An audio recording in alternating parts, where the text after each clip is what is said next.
We are the Town, AM 1530, FM 102.3, WCTR. It is today. It's Talk of the Towns. I am Keith Thompson, and Elisabeth Reiss joining us, First Lady of Washington College, wife of Washington College President Mitchell Reiss, and welcome in. I've just had a fun just the last couple of minutes chatting with you and getting to know you a little bit. Fascinating lady. I'm looking forward to the show. Well, thank you, Keith, for having me here. This is fun. And I guess we'll start off what do you do? What is the job of the First Lady of Washington College? So I mean, I'm sure that there's not really an operations manual for this. I don't know that there's an official job title. I guess it doesn't come with a handbook. It's just whatever you make it. So so what is your role? Well, first of all, I really never get quite used to being called First Lady of Washington College, but it's the title that goes with it.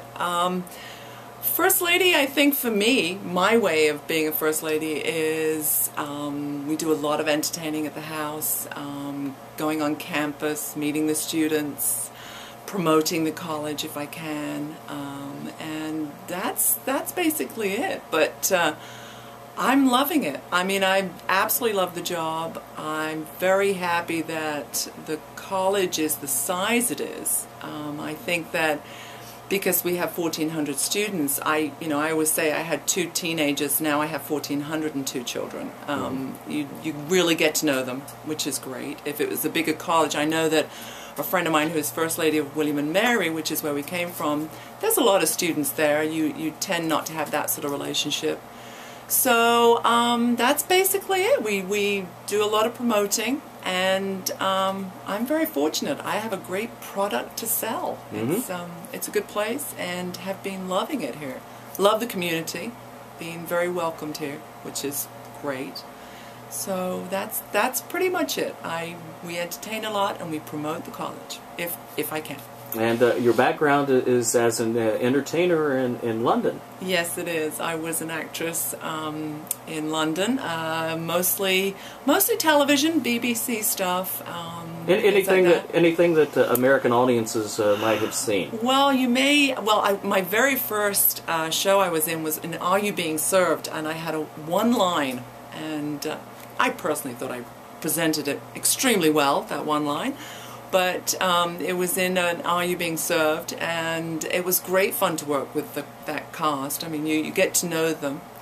And I think what works so well with the BBC comedies, I've told other people this before, that it's the fact that they worked as a theatre company. It felt like a theatre company when you went to the BBC. You'd have the same cameramen, the same costume people working on the show throughout. And so they felt very relaxed. They relaxed with the writers, and they felt very comfortable. And so they would, like a theatre company, you really had that trust. And so they were very welcoming to newcomers, people who just had odd lines, character actors who would come in and stuff. So it was great fun. I mean, I think they were very, very talented. So. Yeah, I'm a huge Monty Python fan, and just reading some of the things with Python and their relationship with the BBC, and they would go back 30 years later, they would still have the same camera people and makeup folks. It was like a family atmosphere. That's true, but they were a little risque. The BBC at that time, they were pushing the buttons. They wanted to push buttons. The BBC. I think Are You Being Served was more a comfort zone. They were a little bit more comfortable about that, but. One thing that I always used to smile about when I went on the set was they would, the woman in charge of coordination and the set design would get into a lot of trouble because if you've seen the show, it takes place in a store, a department store. And so continuity would go crazy because people from other shows would say, oh, I need a suit. They'd walk on the set, they'd grab a suit off the racks on the set and walk off with it.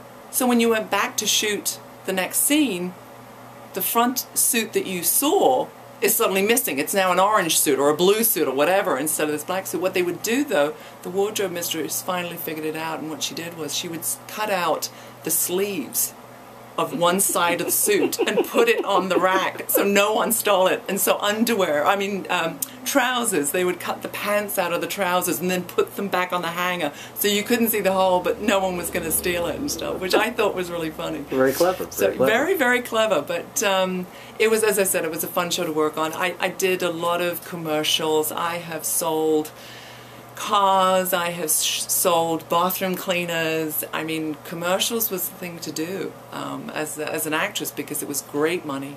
It was 2 days filming maximum, so that was wonderful. And then you could still be in the theatre. You could still work in the theatre. And so what shows did you do on the theatre? Well, the theatre I did, the big one that I did, which was How I Met Mitchell, was an Andrew Lloyd Webber show. It was the first one he produced with his company, the Really Useful Theatre Company, and it was called Daisy Pulls It Off, and it was a 1920s sort of ripping good yarn, jolly hockey sticks and terribly, terribly. It won awards. It was beautifully written, and I played Claire Beaumont, the head girl, and Mitchell came to see me in the show. He was studying at Oxford, doing his doctorate at that time. Came to see me in the show, and the rest is history, as they